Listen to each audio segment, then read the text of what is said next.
오늘은 6월 10일 고린도전서 16장 13절부터 24절까지 말씀입니다. 13절과 14절을 읽어보겠습니다. 깨어 믿음에 굳게 서서 남자답게 강건하라. 너희 모든 일을 사랑으로 행하라. 바울은 깨어 굳건히 서라. 남자답게 강건하라 라고 말하고 있어요. 남자는 그 당시에 강함을 이야기할 때 남자를 씁니다. 그러니까 남자답게 너희 믿음을 굳건하게 하라 이 말이에요.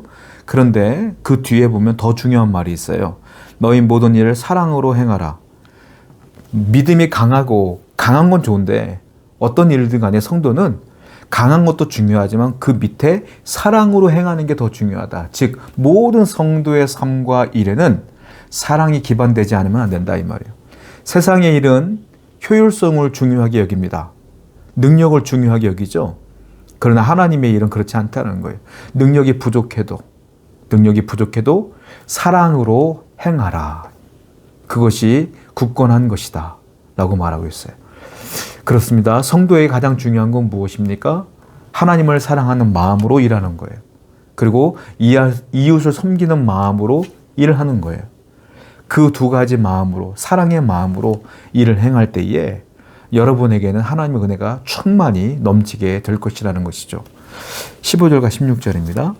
형제들아, 스데바나의 집은 곧 아가야의 첫 열매요 또 성도 섬기기로 작정한 줄을 너희가 아는지라. 내가 너희를 권하노니 이 같은 사람들과 또 함께 일하며 수고하는 모든 사람에게 순종하라. 특별히 하나님께 헌신하는 사랑으로 일하는 사람 가운데 스데바나를 뽑아서 바울이 이 얘기를 합니다. 스데바나는 어떤 사람이냐? 스데바나의 집은 아가야 지방의 첫 열매다 라고 말하는 거예요. 그리고 그 사람들은 하나님의 은혜를 받자마자 하나님의 사역자와 교회와 성도들을 섬기기로 작정했다. 그 사람들의 인생의 목적은 그것이다 라는 거예요. 그건 너희들도 다 아는 바가 아니겠느냐 라고 하는 거예요. 그러니까 16절에 보면 그러니까 너희들은 비록 바울이라는 사역자가 고린도 교회에 없지만 스데바나와 같은 그런 평신도 리더들, 평신도 사역자들, 주님께 헌신하기로 결정한 성도들을 섬기기로 결정한 확실한 그런 헌신자들에게 너희들도 뭐하라? 순종하라 이 말이에요. 여러분 목회자만 사역자가 아니에요. 성도들 중에서도 선한 영향력을 끼치는 헌신자들이 있습니다. 믿음에 좋은 영향을 끼치는 분들이 있어요. 그분들도 성도들이 존경하며 그분들의 말에 순종하며 교회가 하나 되는데 최선을 다해야 된다. 저는 여러분들이 스데바나와 같은 사람들이 되길 원합니다. 하나님의 일을 위해서 헌신하고 다른 이웃들을 섬기는데 헌신하기로 결정하고 작정하는 여러분 되기를 축원해요. 그럴 때 교회가 이런 헌신에 의해서 성장하고 은혜가 쌓여지는 것 아니겠습니까? 바로 여러분들에게 그 은혜의 삶을 살아가는 여러분들에게 하나님의 축복이 분명히 넘치게 될 줄로 믿습니다. 17절과 18절 내가 스데바나와 부드나도와 아가이고와 온 것을 기뻐하노니 그들이 너희의 부족한 것을 채웠습니다. 그들이 나와 너희의 마음을 시원하게 하였으니 그러므로 너희는 이런 사람들을 알아주라. 자, 스데바나가요 바울을 찾아왔어요. 바울을 찾아왔는데 그냥 혼자 온 것이 아니라 부드나도와 아가이고를 대동하고 찾아온 거예요. 그리고 그들이 편지를 하나 갖고 온 겁니다. 고린도 교회가 이런 문제들이 있는데 이런 질문들이 있을 거잖아요. 그 편지를 들고 이 세 사람이 찾아온 거예요. 바울을. 그랬더니 바울이 그 질문의 내용을 듣고 보고 너무 기쁜 거야. 그리고 바울이 시원하게 거기에 대한 대답을 이 세 사람에게 해주는 것이죠. 그리고 그들은 그 대답을 듣고 와서 고린도 교회들에게 바울이 이러이러하더라 라고 전달함으로 말미암아 교회 문제가 해결되는 것이겠죠. 답답했던 그 문제들이 하나하나 해결되는 거예요. 자, 바울이 이렇게 표현하고 있어요. 18절. 그들이 나와 너희 마음을 시원하게 했으니 그러므로 너희는 이런 사람들을 알아주라. 너희도 시원하고 나도 시원하잖아. 그들이 이렇게 헌신하고 너희들 섬기는 마음으로 이 먼 거리를 찾아서 에베소에 있는 나를 찾아온 것 아니냐? 라고 바울이 얘기하고 있는 거예요. 헌신자들의 이 섬기는 마음 때문에 교회가 시원해지고 교회가 하나가 되어지고 문제가 해결되어지는 것이죠. 여러분, 교회는 이런 헌신자가 필요합니다. 저는 우리 교회 모든 사람들이 어느 곳에든지 간에 교회를 생각하며 하나님의 나라를 생각하며 늘 헌신하고 섬기는 삶을 살아가는 성도가 되기를 원해요. 이런 통계가 있더라고요. 교회에서 20%만 일한다. 그것도 많아요. 요즘은 제가 볼 때는. 교회가 80%는 그냥 예배만 드리고 가고요. 20%만 일한대요. 우리 교회에서 20%만 일하면 정말 일할 사람이 없어요.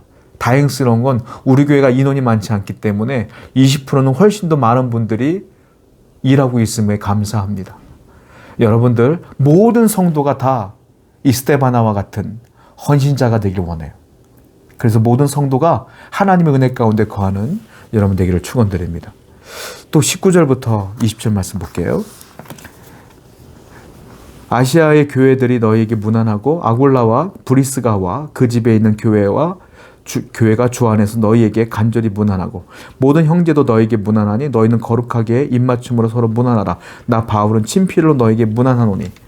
자, 무난이란 단어가 나와요. 아시아 교회들이 고린도 교회 너희들 성도들에게 무난하고 또 브리스길라와 아골라도 무명의 성도이지만 너희들에게 무난하고 있다. 나를 통하여. 그리고 모든 형제들도 너희에게 무난한다. 그리고 거룩한 입맞춤으로 서로 무난하라. 이게 무슨 말이에요? 무난이라는 것이 안부를 묻는 거 아닙니까? 서로 생각하는 거 아니겠어요? 거룩한 입맞춤으로 무난하라는 것은 말로만이 아니라 진실된 마음으로 이렇게 너희들을 생각하는 사람들이 많다. 21절에 나 바울 또한 친필로 이 편지로 너희들에게 무난한다. 진실된 마음이 이 편지에 녹아져 있는 거야 라고 바울은 얘기하고 있어요. 성도는 고립된 사람이 아니에요. 성도는 서로 사랑하는 존재이고 사랑받는 존재예요. 우리 교회는 이렇게 서로 사랑을 주고 사랑을 나누며 서로가 하나 되어지고 서로 무난하고 거룩한 입맞춤으로 하나하나 한 걸음 한 걸음 나아가는 우리 교회가 되기를 축원드립니다. 22절부터 24절 만일 누구든지 주를 사랑하지 아니하면 저주를 받을지어다. 우리 주여 오시옵소서. 주 예수 그리스도의 은혜가 너희와 함께하고 나의 사랑이 그리스도 예수 안에서 너희 무리와 함께할지어다. 자, 이 말씀을 보면 세 가지로 바울이 삼중으로 기원을 하고 있어요. 세 가지로. 근데 이 편지 전반적으로 보게 되면 고린도 전서를 보게 되면 하나님의 은혜가 다 관통하고 있음을 알아야 돼요.